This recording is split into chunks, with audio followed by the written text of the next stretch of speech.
Greetings viewers, for those of you not in the know, I am Eric the Car Guy and this is the ETCG1 channel, and we start things off here on ETCG1 with, hey, if it's your birthday, happy birthday. Please enjoy this digital cake I found for you. Well, today's video is going to be, I believe, my last video of 2020, this dumpster fire of a year. And I'm gonna use my time, well, I'm gonna talk about that in this video. Well, some of my time is gonna be vacation, but some of that time will be spent working on Dad's truck. In particular, I'm rebuilding the engine again. I know some of you are like, what, Eric, you're so incompetent. Well, not exactly. And really the premise of this video is, well, never give up. If at first you don't succeed, try again. Or my mantra that I used for years and years that got me through was, often the difference between failure and success is one more try. So here we are with one more try on Dad's truck. Well, what's going on, Eric? Well, that oil leak that I spoke of in previous videos is back, and it's not going to go away. Why? Because there's too much crankcase pressure, and it seems to be forcing oil out of the seals. Now, I've sealed up the top end, the valve covers, the intake manifold, and all that stuff. All that's sealed up now, but now it's blowing out down below, and it continues to do so. And I've checked it. You can see in this clip here where I put a piece of paper over the oil fill and revved up the engine, and you can see a lot of stuff coming out.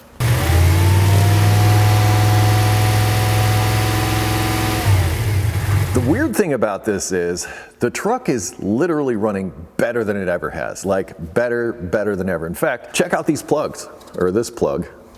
You know, this thing is about as clean and as nice as they come. And, well, check out this clip for how it gets on the highway.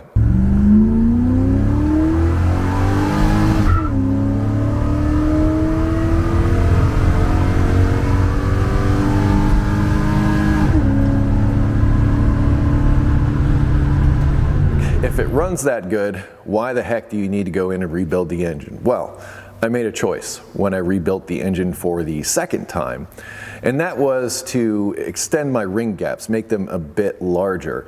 And I did that because in anticipation of possibly one day adding like nitrous or possibly a supercharger. I wasn't thinking turbocharger because, well, the Fairmont was fun.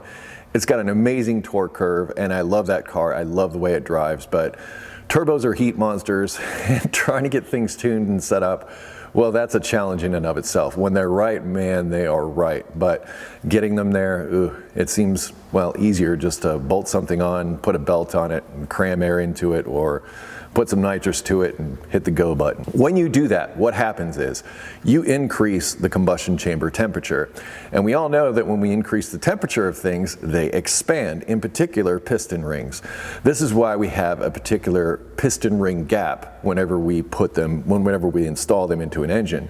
So that when it comes up to operating temperature, that ring pretty much closes that gap, and we get as good a seal as we possibly can. Now, if we have a gap that is perhaps too small, like say in a nitrous or a supercharger application where we're adding a lot more heat, getting a lot more power as a result, what can happen is if your piston ring gaps are too small, that those two piston ring ends will come together and start to push out of the piston ring groove and score the piston wall or possibly break the piston itself. So in other words, catastrophic engine damage if you don't get your piston gaps correct, particularly in a performance application with nitrous or supercharger.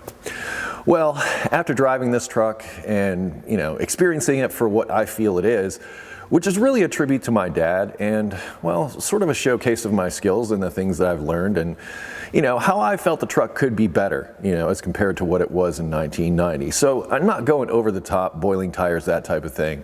I've resigned myself to the fact that it's going to stay naturally aspirated. Initially, when I did that second rebuild, I put those gaps somewhere in the neighborhood of like 21 thousandths-ish. A gap for a naturally aspirated, no power adder probably would have been more appropriate at 16 to 18 thousandths, so smaller. I'm going on a theory here. I haven't gone in and done a compression test or anything yet. But all signs, I've sort of been here before, and all signs point to the fact that, well, I'm tearing that engine apart and finding out what's going on with it. And most likely it's in the bottom end. Prime suspect is going to be those piston rings.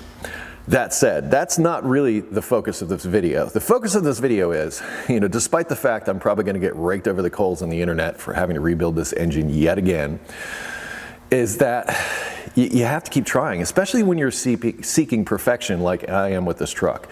I want to get in, I want to turn the key and drive to California if I want to, and back, without issue. And that's where I want this thing to be. And if it's, well, leaking oil down onto the exhaust, it's not that. And I've gone through and I've done things. I fixed that rear end noise. We fixed the power steering, fixed the heater. The brakes, I finally got those sorted out. All these other systems have finally come into line, and yet there's this still one nagging little thing. But I'm not going to give up. I'm going to push forward. I wouldn't be here today as Eric the Car Guy had I given up years ago. And that's what I'm trying to give you here. This is what I want you to take away from this video. Fine, Eric the Car Guy's an idiot. Big deal. I don't care, because you know what? This truck is going to go back together and it's going to be totally awesome. I even washed it, which is something I rarely do. So it's ready to be what I always envisioned it to be.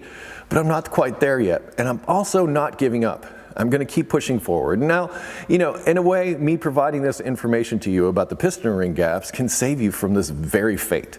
And that's kind of what I see my job as. I see myself as super fortunate to be able to make my living with my art, which is making videos, in particular making auto repair videos. That is such a gift to me. And I want to give back. I want to give back to you. And if that means that I have to be that guy, fine, I'm that guy. But those of you that are smart and pick up on the information that I'm giving you and say to yourself, okay, I'm going to build this engine and I'm going to keep in mind what happened to Eric, and I'm not going to do this here, and you avoid that situation altogether, job done for me. That's the way I see it. And this, like I said, is, I believe, going to be my last video of 2020, both on ETCG1 and Eric the Car Guy. I'm going to take this time to rebuild this engine. I've already covered it in video. I don't need to. However, I'm going to take the opportunity because, we're in there, right? So I'm going to try my hand at porting and polishing a little bit. I will make a video about that, but for the most part, I'm taking the time to just come in here and work, because it's weird to say that coming in here and just working on things and tinkering with mechanical stuff and not filming is like a vacation. Once again, not complaining, very privileged to be able to do what I do, but that's what I intend to do with my time. So ETCG and ETCG1 videos are going to come back in 2021, but for now, I'm going to sign off. And I'm going to say, keep your head up. As long as you still have breath in your lungs, you can do it. You can keep trying. Don't give up. Eventually you'll get there. I wouldn't be here today if I'd given up. Just saying. Anyway, thank you so much for watching. Automotive questions, EricTheCarGuy.com, linked in the description. Be safe, have fun, stay dirty. Thanks again. I'll see you in 2021. Bye-bye.